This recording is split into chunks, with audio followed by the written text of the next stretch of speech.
Good morning. Today is Friday, October 31st, 2025. When you travel, let's say it's a place that you go to on a regular basis or even an irregular basis, but it's a specific kind of a trip you take. Like let's say every few weeks you go to New York or every month you go to Toronto, something like that. And let's say you have to pick a hotel along the way because you can't make the whole drive at one time. How do you choose a hotel? How do you choose a place to stay the night? I would imagine that different people have different opinions about that. But let's see what this week's Torah portion has to say about that question. We've looked at this before. The beginning of our Torah portion this week, Parshas Chayei, where soon after Avraham reached Israel, there was a famine, and Avraham and his wife, Sarah, and their nephew Lot, they go down to Egypt because there's food in Egypt. And there was a significant events there. It's not relevant for us today. But then, at a certain point, they leave. Vayal Avraham Mitzrayim, and Avram goes up from Egypt. Remember, we talked about going up and going down.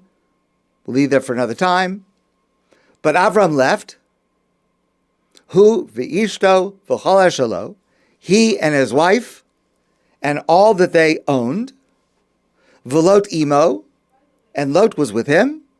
Hanegba, to go back to the southern part of Israel where Avram had been living before.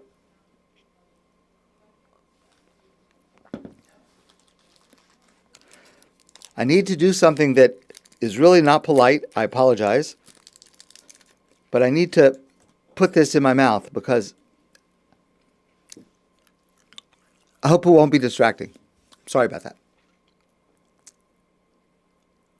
Now, when Avram left Egypt, Avram kaved ma'od b'mikneh, b'kesef, u'b'zahav. Avram was exceedingly wealthy with cattle and with silver and with gold. Presumably he did not have it going down, but Paro had given him a lot of stuff, and so he came back a much wealthier person in a very different personal economic situation than the way he went down. So the Torah says one more time, V'yal Avram Mitzrayim, hu v'ishto v'chol shelo. Avram went up from Egypt, he and his wife and everything they owned. Again, a lot more than when they went down there. V'lot imo, and Lot was with them, Hanegba, to the southern part of Israel. Vayelech l'masa'av, and he traveled to his stops. What does that mean? And he traveled to his stops. So Rashi says something amazing. Kishachazar mitzrayim l'eretz Canaan, when Avraham returned back to Canaan from Egypt, hayaholech v'lan bachsanios shelan behem b'hilichasa l'mitzrayim. He stayed in the same hotels that he stayed at on the way going down. And just to point out, maybe the way he chose going down is what he could afford, but certainly coming back, he could have afforded the Ritz, he could afford the Four Seasons, because he was very wealthy. No. Vayelech l'masa'av, he traveled to his stops, meaning he stayed at the same places that he stayed on the way down. Why is that significant? Continues Rashi, Lamdacha derech eretz. This teaches you the proper behavior of a person. Shlo yashana adam me'achsanya shelo. A person should not switch to a different hotel. Now, this is not a requirement. It's not a law. It's not a mitzvah. But it is an example of a refined character. It is how a person should train themselves to think and to behave. It's a sign of gratitude. If I stayed at a hotel and it fit my needs, there's no reason the next time just to go to another hotel just for no reason. Now, obviously, if the first time you stayed there you didn't like it, so you don't have to go back if you don't like it. And if you're making a different trip and you're going a different route and that place is out of the far away from where you're going, obviously there's no reason to go there. And if they raise their rates and before you could afford it, now you can't afford it, so of course you can go somewhere else. But in a case where you're making these trips and you are satisfied with what you're getting there, and it is just as convenient on this trip as it was on previous trips, this is an expression of gratitude. Gratitude for the service that was provided. I feel a sense of gratitude, even though I paid for it. That doesn't make any difference. And it doesn't matter. It's not necessarily a hotel. It applies to everything. If I go to a restaurant and I like it, the next time I'm in that place, I should go back to that restaurant. Now again, if I specifically want to go to another restaurant because there's another type of food that I want to get, that's okay. And if it's out of my way, that's okay. And if it's too expensive and I need to go to a cheaper place this time, that's okay. But status mutandis, all other things being equal, it is good to show loyalty to a merchant, any kind of merchant.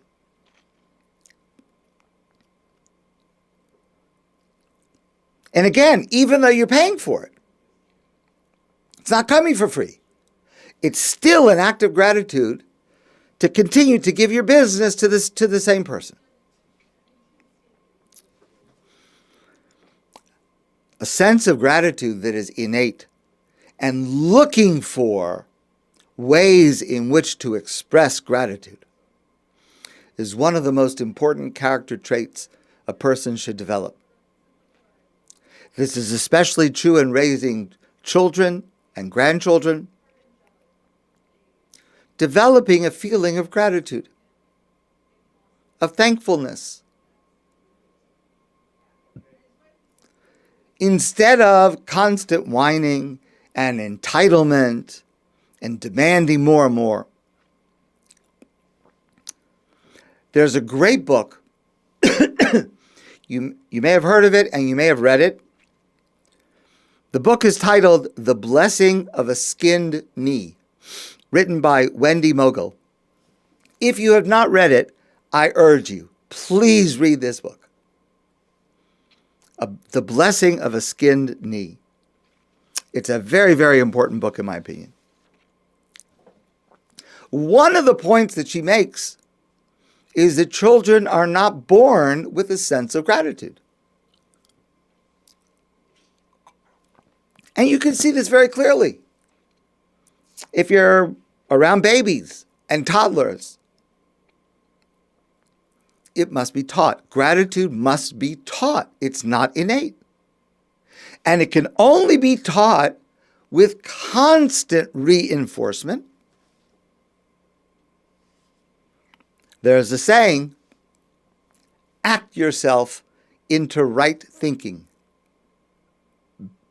In other words, by constantly repeating acts of gratitude, you will eventually develop the feeling of gratitude so that you are looking for it, looking for opportunities to express gratitude in all sorts of different ways. By constant repetition,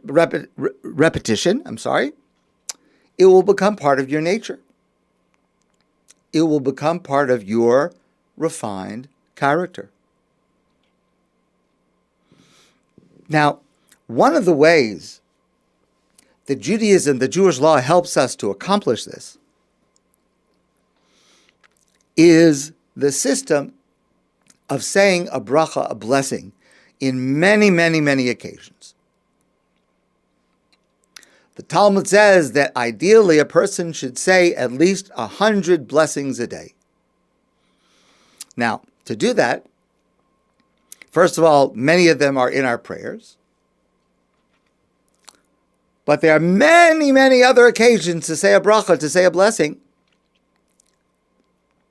And again, if you follow this guide, I know, like people who count their steps every day. Oh, I need another 1,000 steps. I have to go for a walk, right? If you count your brachos, and you know you have to reach a certain goal, you have to look for more opportunities. I mean, there's a limit to how many times you can daven mincha, and the limit is 1. There's a limit to how many times you can wash and make a motzi and eat a meal and bench. There's a limit. But there are so many brachos. And it's interesting that many people are not aware of them. And so I'd like to share briefly just a few of them that you may not be familiar with. You may, but you may not. Now, we have already discussed in the past the blessings before eating, the blessings after eating, obviously the blessings in prayer. We have always often discussed the blessings a person should make on awakening in the morning, the Birkos HaShachar, the morning blessings, thanking God for all the things we take for granted, that I have eyes, I can see, I can stand up, I can walk, I have another day of life. We've discussed those. Last week we discussed the bracha over the rainbow. And we've discussed a few other brachos in different contexts. But let me share just a few that I don't think we have covered, and maybe you already know them and say them, but in the general Jewish world, I think these are not so well known. And by the way, all of these brachos are printed in just about every siddur, just about every Orthodox prayer book. As well, I'm sure you can find booklets that have over 100 different blessings, and I'm sure somewhere there's an app. Let me give you a few examples. When you see a wonder of nature, you went up north and you saw the leaves at the peak of their beauty, and you're looking, wow, what a beautiful sight Hashem created in this world for me to be able to enjoy. Baruch atah Hashem Elokeinu melech haolam. Blessed are you, God, King of the universe. Oseh maaseh bereishis. Author of creation. You made all of this so that I should enjoy it and others should enjoy it. It's an amazing thing. The Grand Canyon. Other aspects of nature that are just so beautiful. Oseh maaseh bereishis. Thank you, God. I'm recognizing it. And I'm recognizing that it's there because you put it there. When a person hears thunder, loud thunder, not like in the summer there's like light in the sky but no sound, but loud thunder. Or if a person is, God forbid, experiencing a hurricane that could be very, very dangerous, or let's say a tornado. So there's a bracha. Blessed are you, God, King of the universe, our God, King of the universe, shekocho ugvuraso mali olam. Your strength and your might, or rather, it'd be better translation to say your power and your might fill the world. I don't know about you. I am afraid of thunder. It's just a thing. It frightens me. I can't tell you why, But since I was a child, and until this day, loud thunder close by, I get frightened. But it certainly is an indication of the power of God. I mean, a hurricane, what a hurricane can do. We're looking at pictures, Nebuch, of Jamaica, and the destruction there, and wherever it's going next, this terrible hurricane, powerful hurricane. And if you're there, you're seeing the power, the might of God. Yes, of course, you have the question, why is it coming to me? Because it could cause not only destruction, but death. But there's a bracha to say. If you see the ocean for the first time in 30 days, if you live on the beach, you're probably never going to see it because you see the ocean every day. But if you live inland, like in Montreal, and then you see the ocean is just a magnificent sight just to see how broad it is, how far it goes. You can't see the end. Blessed are you, God, our God, King of the universe, Sha'asa es hayam hagadol, who created great oceans. It's an impressive sight. It's an inspiring sight. And we respond to it with a bracha. In the springtime, when we see trees blossoming for the first time, we have a bracha, because it's an amazing thing. When buds appear on trees after a long winter, it's amazing, the resurgence of spring. A bracha. Blessed are you, God, King of the universe. Shelo chaser ba'olam klum. There's nothing missing from your entire world. Ubara babrios tovos, and you created wonderful creatures, v'ilanos tovim, and beautiful trees, lahanos behem b'nei adam, that human beings should be able to enjoy them. It's a beautiful bracha.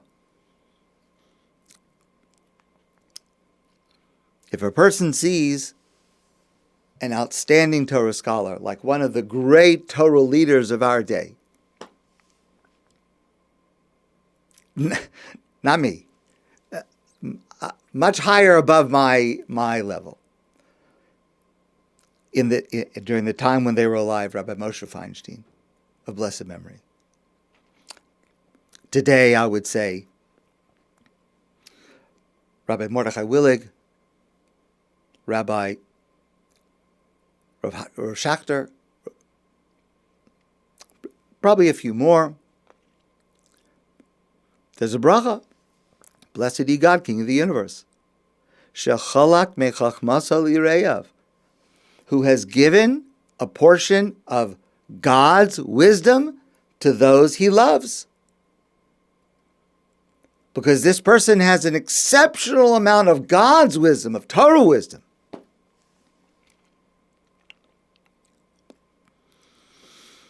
On seeing a head of state or a monarch,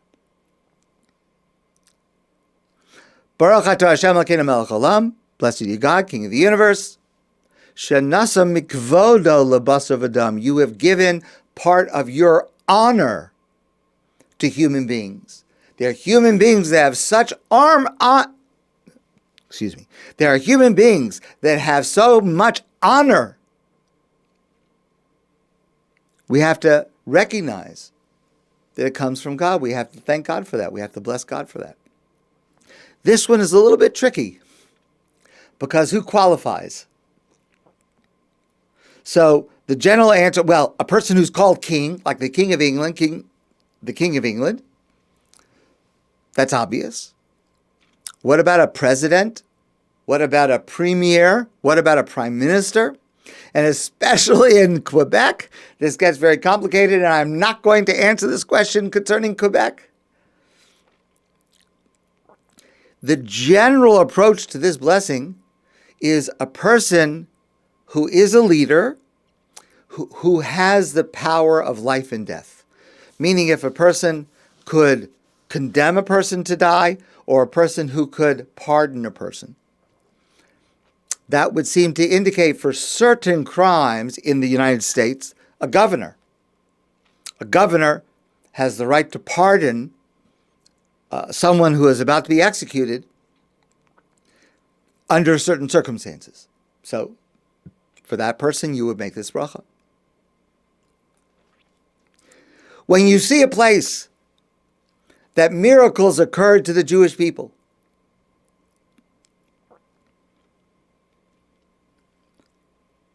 blessed are you, God, King of the universe, she'asa nisim lavoseinu b'makom hazeh, that you perform miracles for our forefathers, for our ancestors in this place.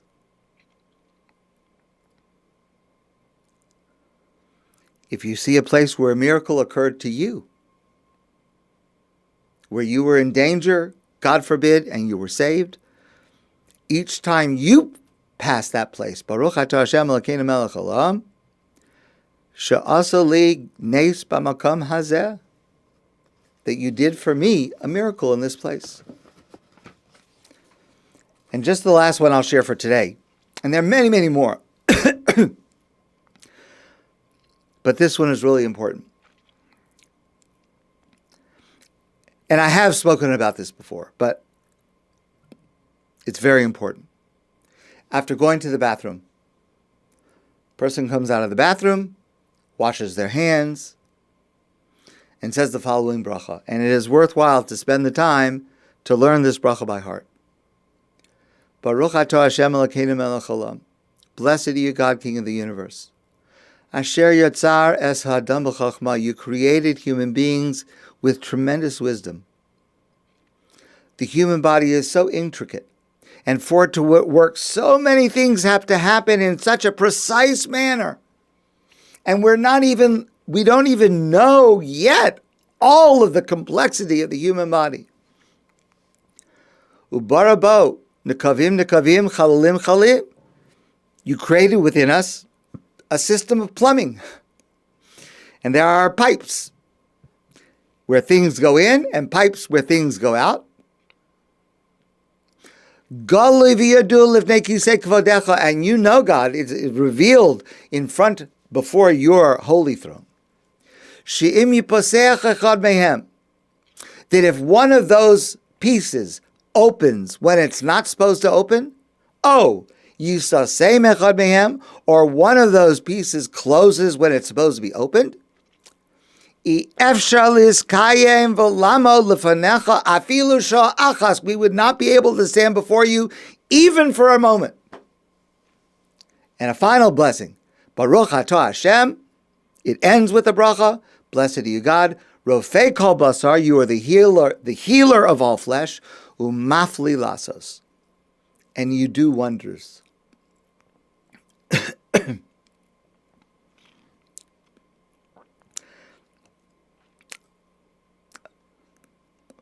I remember many years ago, this is probably over 20 years ago, and it happened here at ADATH. I came to ADATH 24 years ago, and early on, of course, I didn't know the names of all the members. A few weeks after we came with the high holidays, I hadn't had a chance. Obviously now, thank God, Baruch Hashem, I've gotten to know everybody. But at that time, there were many people that I had not yet met. And it was either on Rosh Hashanah or Yom Kippur. So, of course, like many other synagogues, we have a much larger crowd. A woman came up to me. I did not know her, an older woman.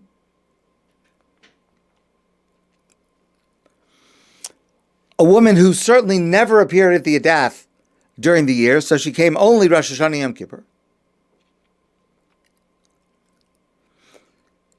And somehow, whatever I was talking about that day, I mentioned this bracha. And this woman comes up to me, a woman I would never expect to say any prayers. I mean, that shows how little I know. And she said to me, Rabbi, that blessing you referred to, I say that blessing every time I go to the restroom, because recently I recovered from colon cancer. And I know what it means when what's supposed to be open is closed and what's supposed to be closed is open. And I'll just say personally, without giving too many details, I am in great need of the right places to open at the right time and close at the right time. And for me, it appears that this will be something I have to live with. And I say this bracha slowly and carefully because it's something I live with. I'll give you one more example. This was written by a reporter who, in the United States, who covers Israel. And he wrote, "A few weeks ago, I was trying to find my friend, so-and-so, in Jerusalem. I kept calling his cell phone and getting no answer. Eventually, I found him at home. His name was Yaron. 'Yaron, what's wrong with your cell phone?' I asked. He answered, 'It was stolen a few months ago.' And he decided not to replace it because its ringing was constantly breaking his concentration. And since then, the first thing I do every morning is thank that thief and wish him a long life."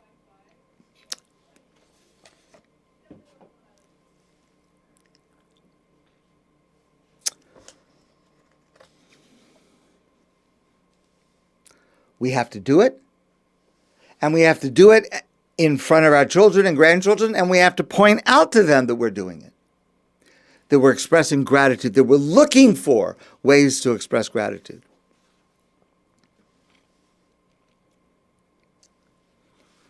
And we have to seize every opportunity, no matter how unlikely, to be able to practice and to demonstrate gratitude to God. My friends, I wish you a great day and a wonderful Shabbos. And I look forward to seeing you again soon in person.